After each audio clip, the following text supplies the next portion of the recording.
अस्सलामु अलैकुम वरहमतुल्लाहि वबरकातुहू। दोस्तों, मैं हूं फैद मलिक और आप देख रहे हैं हमारा यूट्यूब चैनल इस्लामिक दुनिया। तो वीडियो को शुरू करने से पहले मैं आपसे एक गुजारिश करता हूं कि अगर आप हमारे चैनल पर पहली बार आए हैं तो आप हमारे चैनल को सब्सक्राइब कर लें और साथ में बेल के आइकन को भी क्लिक कर दें ताकि हमारी हर नई आने वाली वीडियो सबसे पहले आपको मिलती रहे। चलिए वीडियो शुरू करते हैं। बिस्मिल्लाहिर्रहमानिर्रहीम। शुरू अल्लाह के पाक नाम से जिसके कब्जे में मेरी जान है। दोस्तों, आज मैं आपके लिए बहुत ही दिलचस्प और मालूमाती वीडियो लेकर आया हूँ और इस वीडियो में हम आपको बताएंगे इन लोगों के बारे में जो रमज़ान के महीने में रोज़े नहीं रखते और कहते हैं कि हम रोज़ा फला वजह से नहीं रख रहे हैं या फला मजबूरी है, कोई ना कोई बहाना करके रोज़ा नहीं रखते। इस बारे में अल्लाह पाक और रसूलुल्लाह सल्लल्लाहु अलैहि वसल्लम के क्या इरशादात हैं, उनको मद्देनज़र रखते हुए हम आपको आज ये बताएंगे कि रोज़े को छोड़ना कितना बड़ा गुनाह है। लेकिन दोस्तों, वीडियो में आगे बढ़ने से पहले हम आपको ये भी बताना चाहते हैं कि हमारे पास बहुत सारे ईमेल्स और मैसेज आ रहे थे कि हमें शुगर की दवाई बताइए। तो अगर आपको शुगर की बीमारी है या धात की बीमारी है या मर्दाना ताकत से रिलेटेड कोई भी बीमारी है तो हमारे पास इन सब बीमारियों की दवाई मौजूद है, जिससे आपकी बीमारी गारंटी से जड़ से खत्म हो जाएगी। आपको सिर्फ ये दवाई एक बार ही मंगानी होगी, एक बार से ही आपकी दवाई से आपकी जो बीमारी है वो जड़ से खत्म हो जाएगी इंशाअल्लाह। हमारे जो आलिम हैं उन्होंने इस दवाई पर पढ़ाई की है, वसाइफ की हैं। तो अगर आप दवाई मंगवाना चाहते हैं तो हम कुरियर से आपके पास दवाई भेज देंगे। दवाई के प्राइस भी ज़्यादा हाई नहीं है। दवाई मंगवाने के लिए आप स्क्रीन पर दिए गए नंबर पर व्हाट्सएप करके दवाई ऑर्डर कर सकते हैं और ज़्यादा जानकारी के लिए आप व्हाट्सएप पर मैसेज करें। दोस्तों, एक बात खूब अच्छी तरह समझ लो कि अल्लाह ने इस्लाम के 5 अरकान बयान किए हैं जिस पर इस्लाम की बुनियाद कायम है। इसमें तीसरा रुकन रोज़ा है और तौहीद के लिहाज से चौथा रुकन रोज़ा है। नमाज, ज़कात और रोज़ा, ये बात याद रखो कि दुनिया में किसी भी हुकूमत में कानून तोड़ना इतना बड़ा जुर्म नहीं है जितना बड़ा जुर्म इस कायनात के बनाने वाले के हुक्म को तोड़ना है, जिस पर अल्लाह ने बहुत बड़ी सज़ा रखी है। वो लोग अहमक और बेवकूफ़ हैं, वो कुरान और सुन्नत की मिजाज से और अल्लाह ताला के अहकामात से नावाकिफ़ हैं। बाज़ लोग कहते हैं कि रोज़ा रखने से हम बहुत परेशानी में मुब्तला हो जाते हैं। अल्लाह बहुत गफूर और रहीम है, माफ़ फरमाने वाला है, हम दिसंबर में रख लेंगे। ऐसा नहीं है मेरे दोस्तों।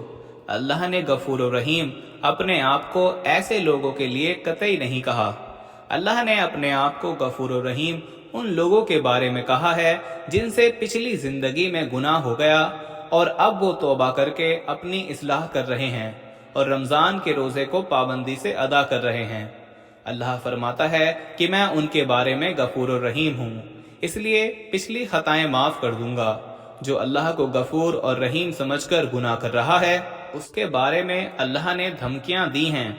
अल्लाह पाक कुरान मजीद में फरमाता है, जिसका तर्जुमा है कि मेरा अजाब दर्दनाक है। ये बात खूब अच्छी तरह समझ लो कि अल्लाह ऐसे लोगों के लिए गफूर और रहीम नहीं है जो रमज़ान का रोज़ा छोड़ते हैं। अल्लाह ऐसे लोगों से ज़बरदस्त इंतकाम लेने वाला है और उसका हक है कि वो आपसे इंतकाम ले, क्योंकि उसने सारे साल आपको खिलाया पिलाया और इतनी नेमतें दी। और अगर सिर्फ आप एक नेमत पर गौर करें जो कि खुराक है कि हम कितना खाते हैं, खा खा कर बीमार हो जाते हैं, क्या उसका हक नहीं है कि वो एक महीना दिन की रोशनी में आप पर खाने पीने की पाबंदी लगा दे और आप कहें कि मेरे लिए ये रोज़े रखना बहुत मुश्किल है? वो अजाब देगा। इसलिए ये दिमाग से निकाल दें कि अल्लाह की रहमत से उम्मीद ला कर बैठ जाएं कि मैं माजूर हूँ, मुझसे नहीं होता, मैं ड्राइवर हूँ, बहाना बनाना छोड़ दो। मैं आपको बताता हूँ कि पिछले साल मेरी एक दुबई के ड्राइवर से बात हुई। उसने मुझसे कहा कि मैं रेगिस्तान में ड्राइविंग करता हूँ, वहाँ इतनी गर्मी होती है कि 10 बजे ही हालत ख़राब हो जाती है। तो उसने मुझसे पूछा क्या मैं रोज़ा छोड़ सकता हूँ? तो मैंने कहा तुम रोज़ा नहीं छोड़ सकते। उसने कहा कि मेरी कंपनी मुझे नौकरी से निकाल देगी। तो मैंने कहा निकाल दे, कोई बात नहीं, اگر آپ نے روزہ چھوڑ دیا ریگستان کی گرمی کی وجہ سے تو خدا انتقام لے گا آپ سے۔ دنیا میں کوئی ایسی حکومت نہیں ہے جو قانون بنائے اور قانون بنانے کے بعد آپ سے کہے کہ آپ کے دل میں جو آئے عمل کریں، اور جس کے دل میں آئے وہ عمل نہ کرے۔ یاد رکھو میرے دوستو، اس ریاست کا اتنا ڈسپلین نہیں ہے، اس کے اتنے اصول و قوانین نہیں ہیں جتنے اللہ رب العزت کے ہیں جو دنیا چلا رہا ہے۔ اس نے جو قانون بنایا ہے وہ پتھر پر لکیر بن گیا۔ اب آپ کو روزہ رکھنا پڑے گا، اور اگر آپ نہیں رکھتے اللہ کو غفور الرحیم سمجھ کر تو اللہ کے عذاب کے لیے تیار ہو جاؤ۔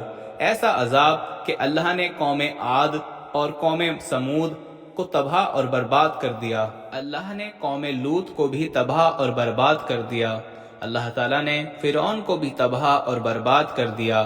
اور ان سب میں قدر مستری چیز کیا تھی؟ نبی کے حکم کی نافرمانی، اللہ کے حکم کی نافرمانی۔ تو آپ کو روزہ چھوڑنے کی اجازت نہیں ہے۔ میرے عزیز دوستو، اللہ کی غضب کو دعوت مت دو۔ یاد رکھو کہ دنیا میں عذاب جب سب سے پہلے آتا ہے وہ عذاب یہ ہے کہ اللہ اس کی طبیعت سے سکون چھین لیتا ہے، رزق کی برکت اور رزق کی لذت چھین لیتا ہے۔ تو میرے دوستو، اپنے حال پر ترس کھاؤ، اپنے حال پر رحم کرو، اللہ کو اس معاملے میں غفور و رحیم مت سمجھو۔ یہ بہت بڑا دھوکہ ہے، یہ شیطان نے دل میں ڈال رکھا ہے۔ قرآن مجید میں اللہ کا حکم ہے، اے ایمان والو، تم پر رمضان کے روزے فرض ہیں۔ فرض کے لفظ اللہ پاک نے استعمال کیا ہے، اور یہ بھی فرمایا ہے جو اللہ کے حکم کو پورا نہیں کر رہے ان قریب سزا ملنے والی ہے۔ تو میرے بھائی، لوط علیہ السلام کی قوم پر اللہ کا عذاب اس وقت تک نہیں آیا جب لوط علیہ السلام اس قوم کو سمجھا رہے تھے۔ قوم عاد پر بھی اس وقت تک عذاب نہیں آیا جب قوم عاد کو ان کے نبی سمجھا رہے تھے۔ اللہ پاک فرماتا ہے، ہم نافرمانوں کو ایسے ڈھیل دیں گے کہ ان کو پتہ بھی نہیں چلے گا۔ جب کوئی اللہ کی نافرمانی کرتا ہے اور نافرمانی کے ساتھ ساتھ اس پر اکڑ ہوتی ہے تو اللہ پاک اس کو ڈھیل دیتا ہے، اللہ پاک اس پر نافرمانی کے دروازے اور کھول دیتا ہے اور اس سے کہتا ہے کہ لے، جی بھر کے کر لے، جہنم میں نے تیرے لیے تیار کر رکھی ہے۔ یہ حسرت نہ رہے کہ میں نے نہیں کی۔ دوستو، دنیا میں بھی اللہ کا عذاب آتا ہے۔ کبھی آپ دیکھیں کہ دل کا سکون ختم ہو گیا، کھا کھا کر مشٹنڈے بن گئے ہیں، بس کھانے سے باز نہیں آ رہے۔ تو دوستو یاد رکھو، جس آدمی کو اپنے منہ پر کنٹرول نہیں ہے، ہر وقت بکریوں کی طرح کھاتا رہتا ہے، وہ دنیا میں بھی کوئی کام نہیں کر سکتا۔ تو چھوڑ دو اللہ کے خاطر۔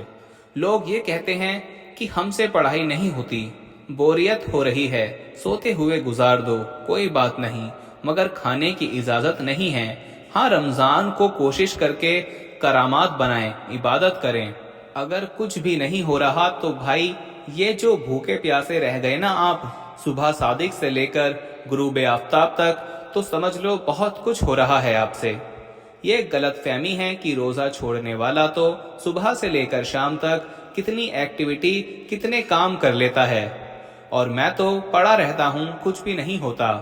اس نے کچھ بھی نہیں کیا، آپ نے بہت کچھ کر لیا۔ جب دل چاہ رہا ہو کھانے پینے کا، اس وقت کھانا پینا چھوڑ دینا اس وقت بہت بڑا کام ہے، کیونکہ ہم کس کے لیے چھوڑ رہے ہیں؟ اللہ کے لیے چھوڑ رہے ہیں۔ تو اس پر اللہ کی طرف سے خوشخبریاں بھی ہیں، اور رمضان کا روزہ چھوڑنے پر اللہ کی طرف سے عذاب بھی ہے۔ اس لیے اللہ کو صرف غفور و رحیم سمجھنے کی ضرورت نہیں ہے۔ عذاب ہے، اس پر وعیدیں ہیں، اس پر نعمتیں نہیں ہیں۔ اللہ تعالیٰ مجھے بھی اس حکم کی پابندی کی توفیق عطا فرمائے، اور آپ کو بھی، آمین۔